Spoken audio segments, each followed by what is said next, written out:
Hello વિદ્યાર્થી મિત્રો, કેમ છો બધા? મજામાં ને? આલ્ફા એજ્યુકેશન સેન્ટરમાં હું દીક્ષિતભાઈ તમારું સર્વેનું હાર્દિક સ્વાગત કરું છું. આજે આપણે જોવાના છે વિજ્ઞાન વિષયના અંદર ચેપ્ટર નંબર 1 અને એનું લેક્ચર નંબર 2. જો વિદ્યાર્થીઓ તમે લેક્ચર નંબર 1 નથી જોયું તો સૌથી પહેલાં એ જોઈ લેજો અને ત્યારબાદ આના ઉપર આવી જઈશું. બેટા, લેક્ચરની શરૂઆત જોરદાર કઈ રીતે થશે? તમે પોતે નોટ અને બોલપેન લઈ અને બેસી જશું અને લેક્ચરને એકલું ભણીશું નહીં, લખીને તૈયાર કરશું. ઓકે બેટા, લેક્ચર નંબર 2 શરૂ કરીએ છીએ. અને મેં છેલ્લે તમને વિડીયોમાં કહ્યું હતું કે આપણે શું જોઈશું? હવે આવતા વિડીયોમાં પ્રેક્ટિકલ જોઈશું. તો આજે આપણે વિજ્ઞાનના અંદર શું જોઈશું? પ્રેક્ટિકલ. બરાબર, તો સમજીએ પ્રેક્ટિકલ. મેગ્નેશિયમની પટ્ટીનું હવામાં દહન કરવું. બરાબર, તો સરસ મજાનું પ્રેક્ટિકલ છે, અહીંયા તમે જોઈ રહ્યા છો. બરાબર, પણ આપણે એનાથી પણ વધુ સારું સમજણ પડે એના માટે તમને વિડીયો બતાવીશું, વિડીયો દ્વારા શીખીશું અને એના પછી જે પણ પરીક્ષામાં એના પ્રેક્ટિકલના લગતા પ્રશ્નો પૂછાતા હોય એ પ્રશ્નોની ચર્ચા કરીશું. એટલે તમારો એક પણ માર્ક્સ પરીક્ષામાં કપાય નહીં, સરસ મજાના તમે માર્ક્સ મેળવી શકો. તો મિત્રો ચલો જોઈએ હવે આ પ્રેક્ટિકલનો વિડીયો. તો જોઈએ, અહીંયા આ મેગ્નેશિયમની તમે પટ્ટી જોઈ શકો છો, જેને મેગ્નેશિયમના આ લૂપ મોટું એના અંદરથી કટ કરી અને લેવામાં આવે છે. બરાબર, ત્યારબાદ અહીંયા તમે જોઈ શકો છો બંસર બર્નર. ઓકે, અહીંયા વોચ ગ્લાસ અને ચીપિયો. હવે શું કરીશું મિત્રો? ચીપિયાની મદદથી આપણે મેગ્નેશિયમની પટ્ટીને લઈશું અને એને બર્નરની જ્યોતમાં સળગાવીશું. બરાબર, હવાની હાજરીના અંદર. બરાબર, જેટલી જરૂર હોય એટલી પટ્ટી લઈશું, બહુ નથી લેતા. હવે મિત્રો એને સરસ રીતે પહેલાં તો ચીપિયાવાળી પકડી, જેથી કરી તમે દાજી ના જાઓ, એને બર્નરની જ્યોતમાં જોઈએ સળગાવીએ.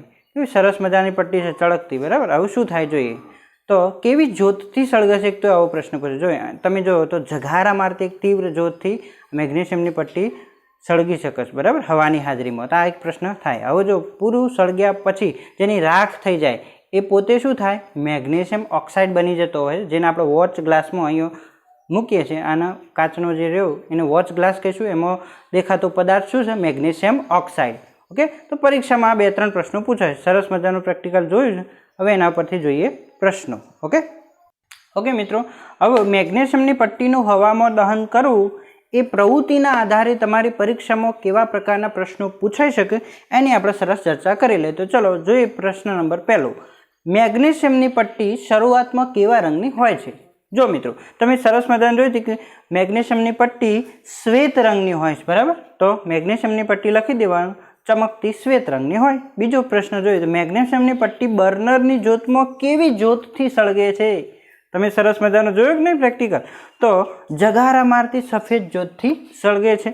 ત્યારબાદ મિત્રો વોચ ગ્લાસમાં એકઠી થતી સફેદ રાખ શાની હોય છે? તો તમે જોયું કે ભાઈ જે વોચ ગ્લાસમાં છેલ્લે મેગ્નેશિયમની પટ્ટી સળગી ગઈ હતી એના પછી જે એકઠી થતી રાખ કોની હતી? Magnesium oxide. કેમ કે મેગ્નેશિયમે ઓક્સિજન સાથે ક્રિયા કરી લીધી. બરાબર, જેથી મેગ્નેશિયમ ઓક્સાઇડ બન્યો. ત્યારબાદ ચોથા નંબરનો પ્રશ્ન, મેગ્નેશિયમ ઓક્સાઇડ બનવાની રાસાયણિક પ્રક્રિયા લખો સૌથી મહત્વનો. બરાબર, મેગ્નેશિયમ ઓક્સાઇડ બનવાની રાસાયણિક પ્રક્રિયા લખો સૌથી મહત્વનો અગત્યનો પ્રશ્ન, ઘણીવાર પૂછાઈ શકે. બરાબર, જોઈ તો શું છે અહીંયા મેગ્નેશિયમ 2 મોલ લીધા ને, તો સોલિડ એટલે પોતે કેવા સ્વરૂપે હશે? ઘન સ્વરૂપે વત્તા O2 ઓક્સિજન કયા સ્વરૂપે? ગેસીસ, વાયુ સ્વરૂપે, એટલા માટે નીચે G લખ્યું.